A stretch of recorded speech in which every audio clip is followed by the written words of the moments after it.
అమ్మా మా ఆయన పోయిండా? మీ ఆయనకు నేను కాపలా, నీకు మీ ఆయనకు మేమేమన్నా కాపలానా? కాదు అంటే నేను రెడీ అవుతున్నా కదా, వచ్చే లోపల చెప్పకుండా వెళ్ళిపోతాడేమో అని కాపలా. పిలిచినవు, ముచ్చట పెట్టుకున్నారు, ఏం పెట్టుకున్నారో నేను ఎండకు కూర్చున్నా. మరి మళ్ళీ నన్ను అడిగితే నేనేం చెప్పాలి?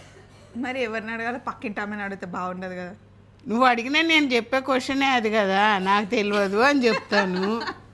దాన్ని అడిగినా, పక్కింటి వాళ్ళని అడిగినా, ఎదురింటి వాళ్ళని అడిగినా మాకేం తెలుసమ్మా, నీ మగడు నీ ఇష్టం అంటారు. ఓయమ్మో ఎవరిని అడగండి. ఇక చూడండి మా అత్తమ్మని అడుగుతున్నారు కదా, అత్తమ్మ ఫుల్ ఫామ్లో ఉంది, మళ్ళీ రీబూస్ట్ అయ్యి వచ్చింది. ఎందుకంటే పండక్కి ఆడపడుచు వాళ్ళ ఇంటికి వెళ్ళింది.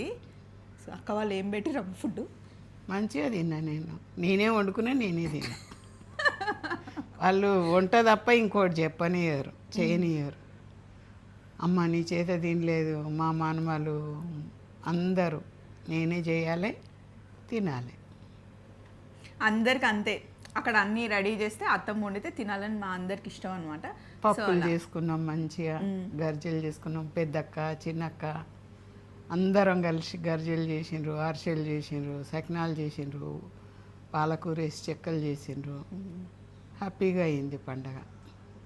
ఎస్, అత్తమ్మని మిస్ అవుతున్నా అన్నారు కదా, ఇదిగోండి.